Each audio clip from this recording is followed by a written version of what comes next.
મારે 5 વીઘાના રતાળુ આ વર્ષે મેં વાવ્યા છે. અને આ રતાળુ લગભગ સૌરાષ્ટ્રમાં રતાળુની ખેતી થતી નથી. ગુજરાતની અંદર વાવે છે ખેડૂતો, પણ ફર્સ્ટ ટાઈમ મેં આ 5 વીઘાના કર્યા છે અને મારા ગામમાંય પણ બીજા 5 વીઘાના થયા છે. તો આ વર્ષે ખોદીએ છીએ પાકમાંથી આવી ગયા છે. એવો અંદાજ છે કે વીઘે 250-300 મણનો અંદાજ છે. 200 થી 300 મણનો અંદાજ છે. કદાચ 400 થાય ને 500 થાય, પણ 200-250 નીચે તો થતા નથી. એ તો ગેરંટીથી આપણે કહી શકીએ. બીજું કે માર્કેટની થોડીક પ્રોબ્લેમ છે, પણ માર્કેટમાં શું થાય છે કે ભાઈ આણંદ છે, બરોડા છે, સુરત છે, અમદાવાદ છે, એ બધા માર્કેટો રતાળુના માર્કેટો છે. ત્યાં તમે લોટ મોઢે લઈ જાઓ કે માનો કે ટ્રક 2 ટ્રક જે કાંઈ તમારે રતાળુ થાય, એક સાથે તમે ટ્રક લઈને જાઓ તો તમારે ખર્ચો ઓછો આવે, કાર્ટિંગનો ખર્ચો બહુ ઓછો આવે, તો તમને પોસાય. અને આનો ભાવમાં તો આ શેરમાં બજાર જેવો ભાવ છે રતાળુનો. કારણ કે રતાળુની પૂરી થાય, રતાળુની વેફર બને, રતાળુમાંથી દવા પણ બને છે. એટલે આ રતાળુની 3, 4, 5 જગ્યાએ એની વપરાશ છે. એ હિસાબે આના ભાવ અપડાઉન થતા રહે છે. પણ ખેડૂતને તો આપણે 600 થી 800 ભાવ રહેશે એ ગણતરીથી વાવવાના.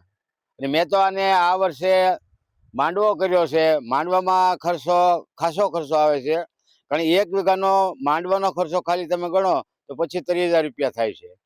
પછી છાણિયું ખાતર તમારે વીઘે ઓછામાં ઓછું 5-6 ટોલી, એટલે 10,000નું ખાતર તમારે નાખવું પડે કમ્પલસરી.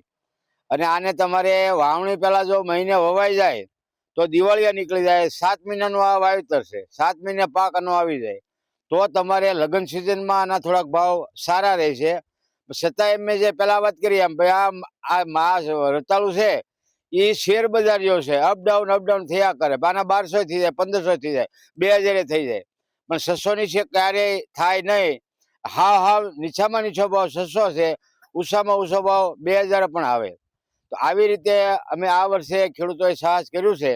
તો આમાં અમને લાગે છે કે કોઈ વાંધો નહીં આવે, આ સાહસ બરાબર છે. અને ઘણા લોકો ડુંગળીના પસંદ કરવા મળ્યા છે અમારા વિસ્તારમાં, સારકુંડલા તાલુકો, અમરેલી ડિસ્ટ્રિક્ટમાં. તો સારકુંડલા તાલુકામાં ડુંગળીનું વાવેતર કરે છે. તો આ ફેર તો ઘણાએ તો મારા ગામની અંદર ઓછામાં ઓછા 200 થી 300 વીઘામાં રોટર ખેડૂતોએ મારી દીધા. કારણ કે ત્યાં લઈ જાય તો 40-50 રૂપિયા 20 કિલોનો ભાવ આવે.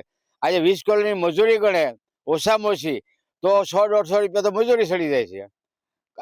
કોથળા લાવીએ, કાર્ટિંગનો ખર્ચો, લણવાનો ખર્ચો, આ ખર્ચો બહુ મોંઘો પડશે. તો એવી રીતે આમાં રતાળુમાં ખર્ચો બિલકુલ ઓછો છે.